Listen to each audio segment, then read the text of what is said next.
Ano man ang sitwasyon, tuloy ang edukasyon. Mga bata, ang inyong kaalaman ay madaragdagan kung ang pakikinig sa akin ay inyong seseryosohin. Kaya naman, andito muli tayo sa Valenzuela FB Live, Aralin Panlipunan 4. Muli ninyong akong samahan sa aking pagtalakay sa ating aralin tungkol sa paglalarawan ng pagkakakilanlang heograpikal ng Pilipinas na may layunin mula sa pinakamahalagang kasanayang pampagkatuto na ilalarawan ang pagkakakilanlang heograpikal ng Pilipinas, heograpiyang pantao, populasyon, agrikultura, at industriya.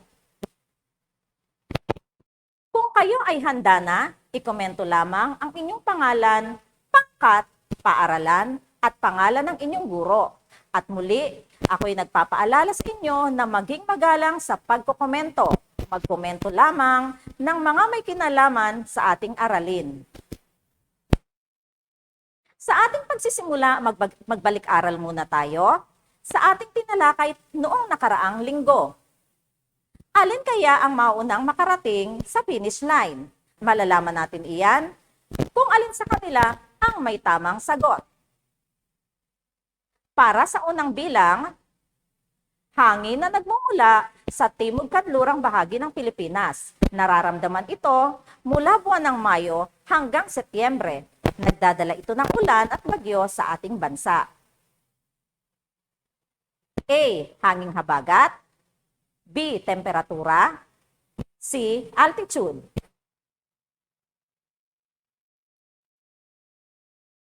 Ang tamang sagot, hanging habagat. Kalawa, ang pangkalahatang kalagayan ng atmosfera sa isang lugar sa mahabang panahon. Ano kaya ito? A. Panahon. B. Klima. C. Temperatura.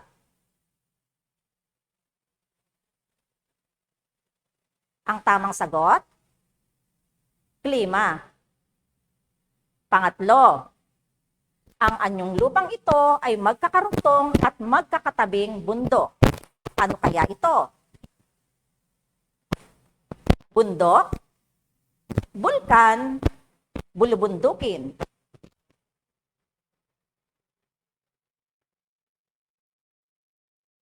Ang sagot ay bulubundukin. Ikaapat, ang pinakamahabang ilog sa Pilipinas. Ito ay Ilog Pasig, Ilog Rio Grande, Ilog Cagayan. Ang sagot ay Ilog Cagayan. Ikalima, nagmumula sa ilalim ng lupa ang tubig nito. Mainit at mayaman sa mineral. Ito ay ilog, talon, bukal.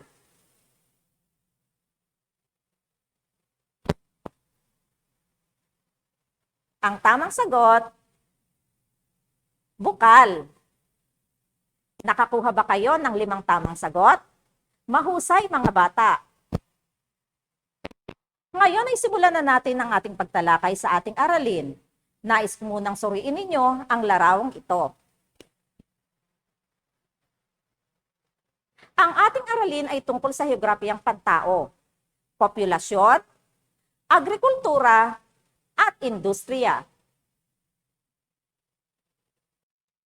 Heograpiyang pantao, ito ay sangay ng heograpiya na nag-aaral sa mga tao at ang kanilang komunidad, kultura, ekonomiya, at ang pakikipag-ugnayan sa kapaligiran nito sa pamamagitan ng pag-aaral sa kanilang mga relasyon sa iba't ibang lokasyon.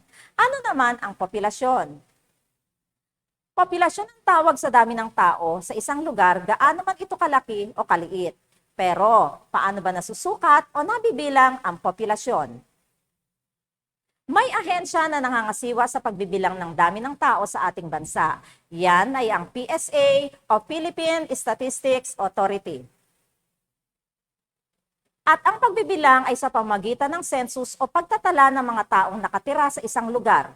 At dahil dyan, nagagawang mabilang ang dami ng mga Pilipino. Ang pagsisensus ay ginagawa tuwing ika-5 taon. at huli itong isinagawa noong taong 2020. Ang Pilipinas ay mayroong 17 rehiyon, 8 sa Luzon, 3 sa Visayas at 6 sa Mindanao. Ang nakikita ninyo ngayon ay ang tala ng populasyon sa Luzon. Makikita sa unang hanay ang mga rehiyon at sa kabila naman ang kanilang populasyon. Mapapansin sa talaan, ang may pinakamataas na populasyon ay ang Region 4 o Calabarzon. Pumapangalawa naman ang NCR. At ang may pinakamaliit o mababang populasyon ay ang CAR o Cordillera Administrative Region. Ang Luzon ay may kabuuang populasyon na 62,196,942 populasyon. Tingnan naman natin ang sa Visayas. Ang may pinakamataas na populasyon ay ang Gitnang Visayas. At ang Silangang Visayas naman ang may pinakamaliit na populasyon. At ang kabuuang populasyon ng Visayas ay 20,583,861. Dumako naman tayo sa Mindanao. Sa Mindanao, ang may pinakamataas na populasyon ay ang rehiyon ng Davao. At ang may pinakamaliit na populasyon naman ay ang Caraga. Ang kabuuang populasyon ng Mindanao ay 26,252,442.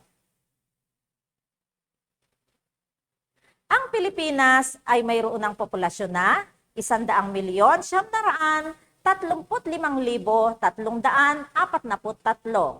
Ang mga datos na iyan ay base sa naitala na isinagawang pagsesensus noong taong 2020. Ang populasyon ba ng Pilipinas ay tumaas o bumaba? Gaya ng nakikita ninyo sa screen, nang isagawa ang pagsisensus noong taong 2015, ang populasyon ng Pilipinas ay 100,981,437 lamang. At mapapansin nating ito ay tumaas makalipas ng 5 taon. Pero ano nga ba ang dahilan ng pagtaas nito? May mga salik na nakakaapekto sa paglaki ng populasyon ng isang lugar. Ang isa sa mga ito ay ang pandarayuhan o migration. Ito ay ang paglipat ng tao sa ibang lugar. Bakit kaya? Isa sa dahilan ay ang hanap buhay. Kadalasang lumilipat sa lungsod o ibang bayan upang makahanap ng trabaho. Gaya sa NCR, kung saan matatagpuan ang sentro ng komersyo ng ating bansa. Gayon din ang edukasyon. Marami rin ang naniniwala na ang magandang edukasyon ay nasa Kalakhang, Maynila dahil marami ang maaaring pagkuhanan ng mga impormasyon na magagamit sa kanilang pagsasaliksik. Ang pag-iwas sa gulo at digmaan ay isa ring dahilan. Naghahanap ang tao ng tahimik na lugar na kung saan maaari silang mamuhay ng normal at matiwasay. Ang mga kalamidad ay dahilan rin ng paglaki ng populasyon ng isang lugar. Naghahanap ang mga tao ng lugar na matitirhan na ligtas sa panganib dulot ng kalamidad.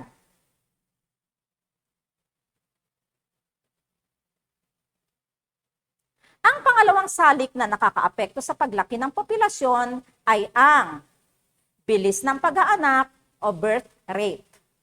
Ang mataas na bilis ng pag-aanak ay nangangahulugan na maraming sanggol ang ipinapanganak kung kaya nagiging dahilan ito ng pagdagdag sa bilang ng mga tao taon-taon. Pangatlo, ang mga bagong gamot at kasangkapang pangmedisina. Maraming tao ang naniniwala na mas mainam tumira sa mga lugar na may malalapit na ospital at may tuklas na pangmedisina tulad ng antibiotic, bakuna, paracetamol, analgesic, chemotherapy at iba pa na nakakatulong sa mga tao upang mapangalagaan ang mga sarili sa mga sakit na itinuturing na nakakamatay. Pang-apat, maunlad na lungsod o urban development. Tumutukoy ito sa paglaki at pag-unlad ng isang lugar upang maging isang lungsod.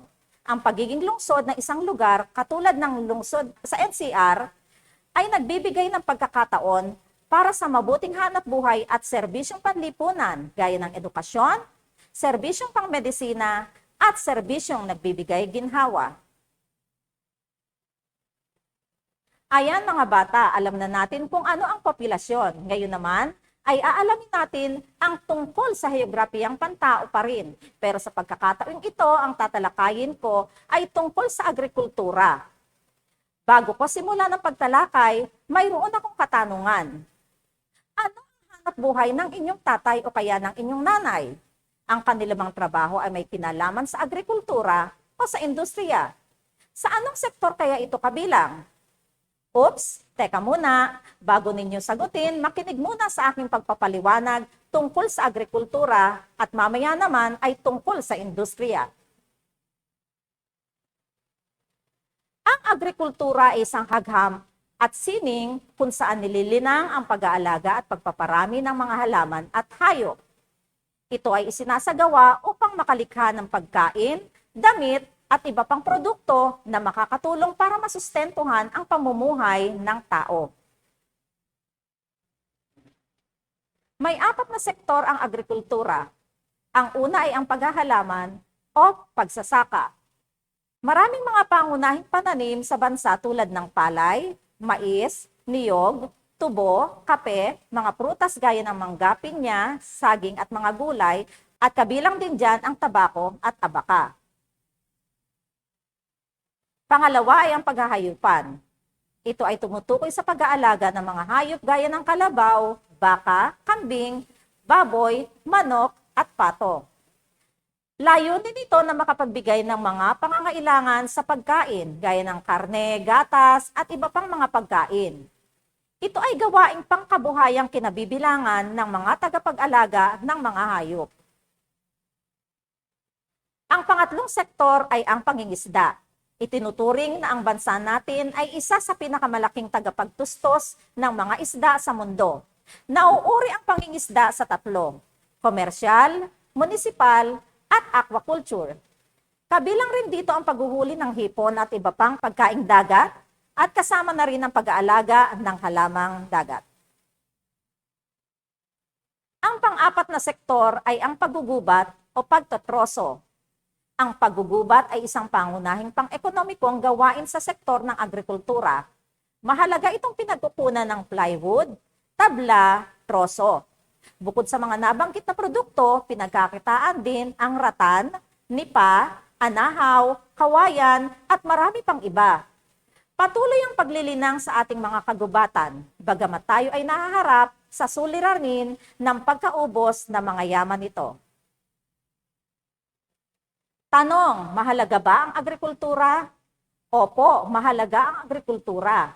Dahil ang agrikultura ay pangunahing pinagmumulan ng pagkain. Ang lupain ng Pilipinas ay akma na tamnan ng mga produkto tulad ng palay, mais, tubo, prutas at iba pa. Mayroon ding inaaning mga prutas tulad ng mangga, pinya, kopra, saging, at mainam din ang temperatura dito bilang lokasyon sa pag-aalaga ng mga hayop na ginagamit sa mga pang-araw-araw na pangangailangan ng mga tao. Pinagkukunan ng material para makabuo ng bagong produkto. Nagmumula sa sektor na ito ang mga hilaw na sangkap mula sa kagubatan, kabukiran, at karagatan na maaaring gamitin sa produksyon. Halimbawa, ang puno na pinagmumula ng goma ay gamit para sa paggawa ng gulong. Bulak at halamang mayaman sa himla para sa tela at sinulid. Kahoy para sa mga muebles at dahon at ugat para sa pagkain, kemikal o gamot. Pangatlong kahalagahan ng agrikultura ay ang pinagkukunan ng kitang panlabas. Isang mahalagang pinagkukunan ng dolyar ng Pilipinas ay ang mga produktong agrikultural na naibebenta sa pandaigdigang pamilihan.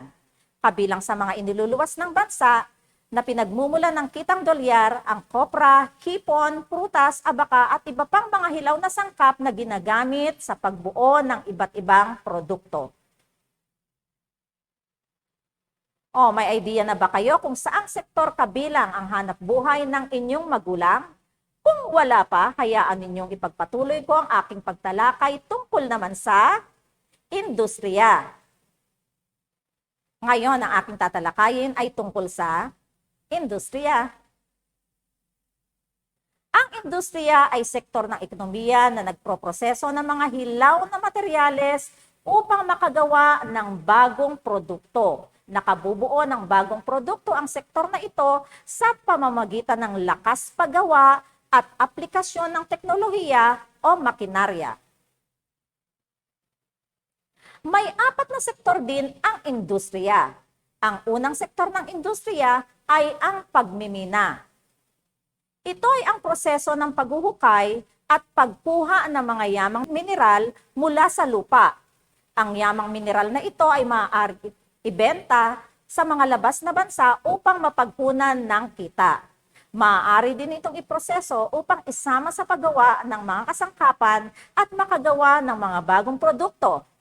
Ang mga yamang mineral na maaaring makuha sa kalupaan ay tanso, ginto, at pilak. Dito rin ang gagaling ang uling, langis, at gas. Ang mga tao na sangkot sa gawaing ito ay tinatawag na minero. Ang isa pang sektor ng industriya ay ang pagmamanupaktura. Ang pagmamanupaktura naman ay ang proseso ng pagbabago ng hilaw na materyales para gawing yaring produkto. Sa sektor na ito ng industriya, ang hilaw na materyales ay sumasailalim sa pisikal o kemikal na transformasyon. Ito ay sinasagawa ng manual na lakas paggawa o ginagamit ng makinarya para mapadali ang gawain. Konstruksyon. Ito ang sektor ng industriya na nakapokus sa pagpapagawa ng mga malalaking gusali at infrastruktura.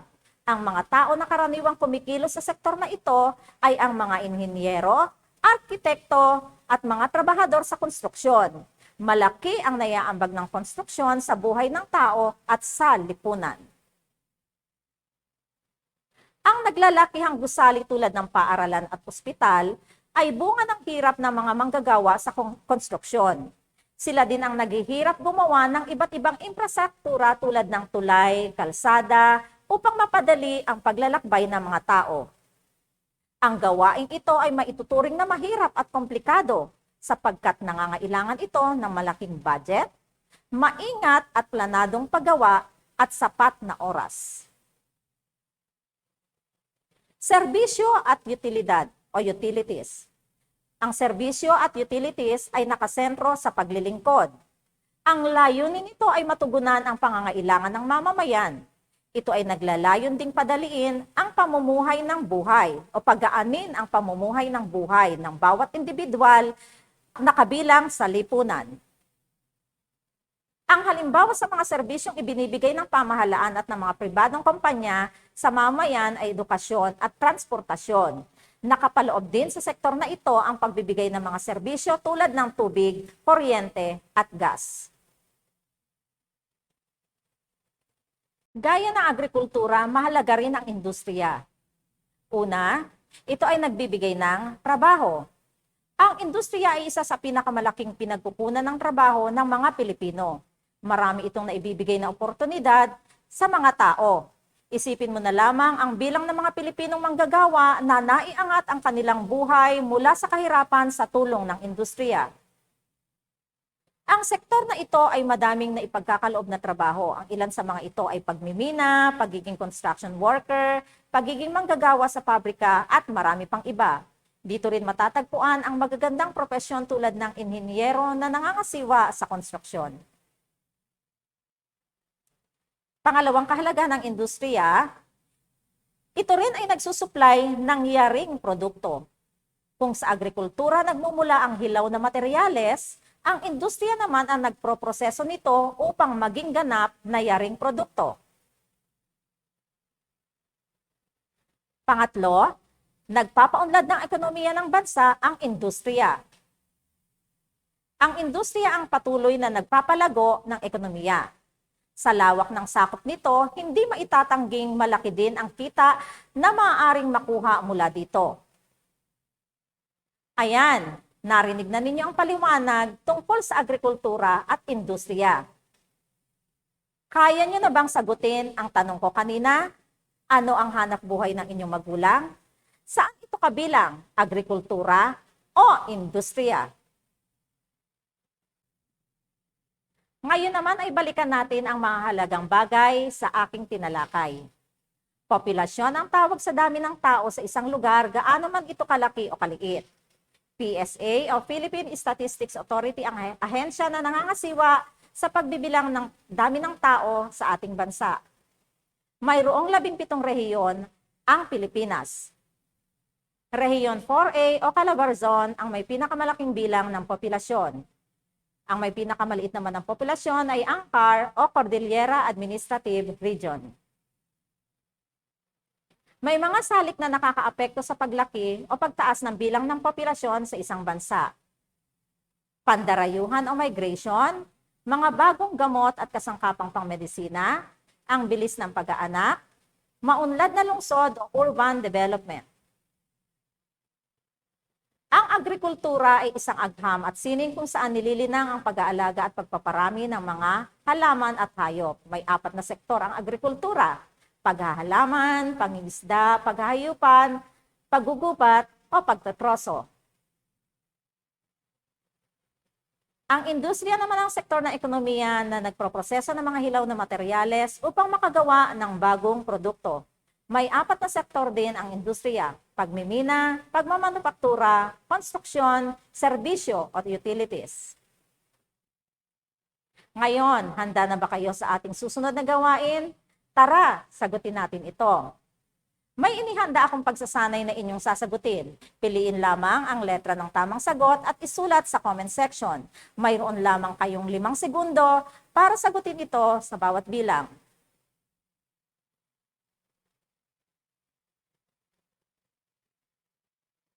Tawag sa dami ng tao sa isang lugar o bansa, gaano man ito kalaki o kaliit.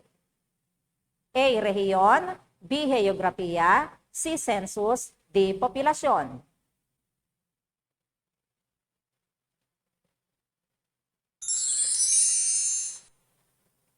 Ang tamang sagot ay populasyon. Pangalawa, may pinakamalaking bilang ng populasyon sa Pilipinas ayon sa isinagawang pagsisensus noong taong 2020. A. Calabarzon, B. Kanlurang Visayas, C. National Capital Region, o letter D. Rehiyon ng Davao.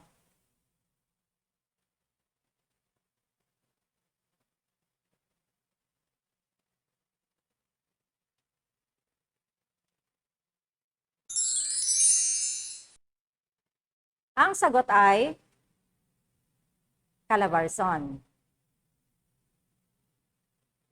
Pangatlo, ahensya na nangangasiwa sa pagbilang ng dami ng tao sa ating bansa. A. DSWD, B. DepEd, C. PSA, D. POEA.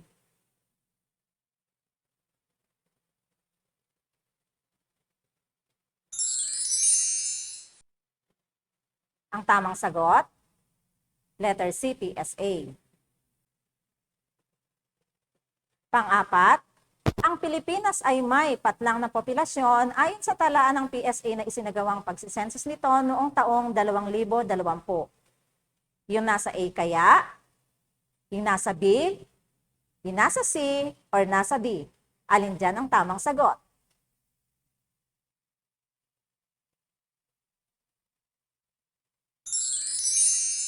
Ang tamang sagot ay letter A.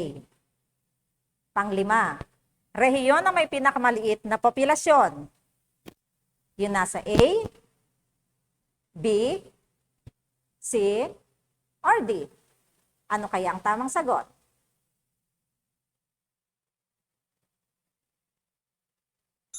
Ang tamang sagot ay letter D, Car. Pang-anim, Isang pangunahing pang-ekonomikong gawain sa sektor ng agrikultura. Mahalaga itong pinagpupunan ng plywood, tabla, at troso. A. Paggugubat o pagtatroso. B. Pangingisda. C. Paghahalaman o pagsasaka. D. Paghahayupan. Alin dyan ang tamang sagot?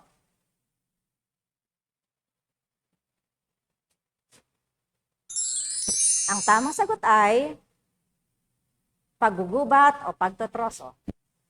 Pangpito, ito ay tumutukoy sa pag-aalaga ng mga hayop gaya ng kalabaw, baka, kambing, baboy, manok at pato. Ito kaya ay A. Pagmimina, B. Paghahayupan, C. Pagmamanupaktura, D. Paggugubat o pagtatroso.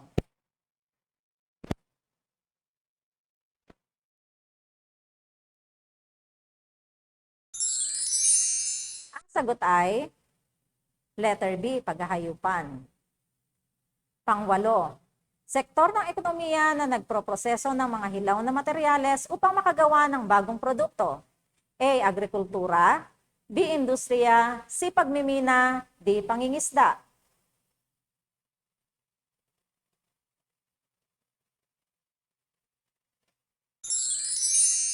Ang sagot ay industriya. Pangsyam, ang patlang ay proseso ng paghuhukay at pagkuha ng mga yamang mineral mula sa lupa. Alin ito? A. Agrikultura, B. Industriya, C. Pagmimina, D. Pangingisda.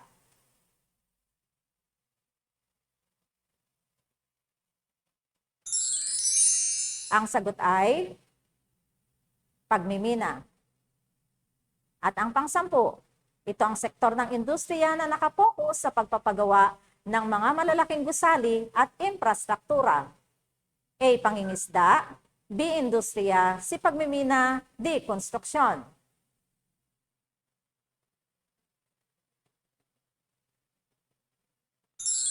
Ang tamang sagot ay konstruksyon.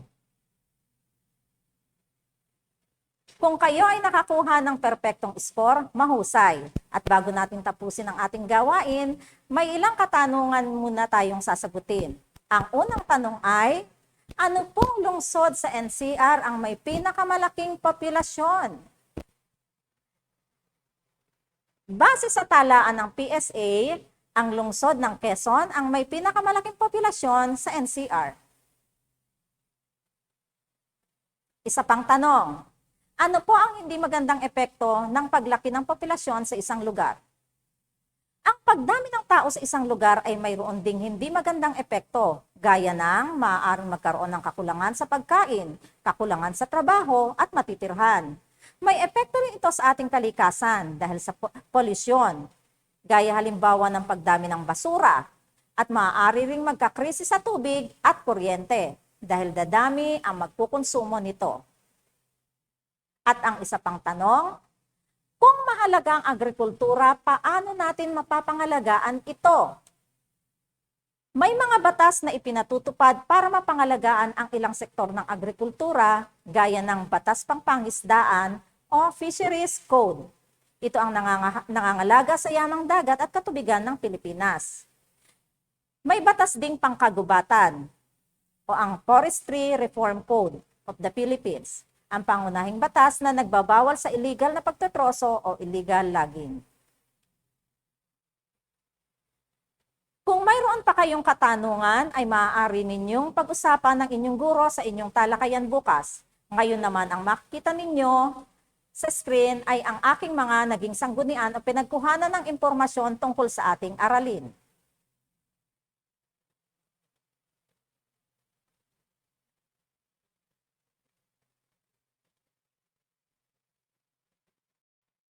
At dito nagtatapos ang ating pagtalakay sa paglalarawan ng heograpiyang pisikal ng Pilipinas, heograpiyang pantao, ang populasyon, agrikultura at industriya. Tandaan mga bata, sa Aralin Panlipunan, bida ang kabataan dahil kayo ang pag-asa ng bayan. Maraming salamat!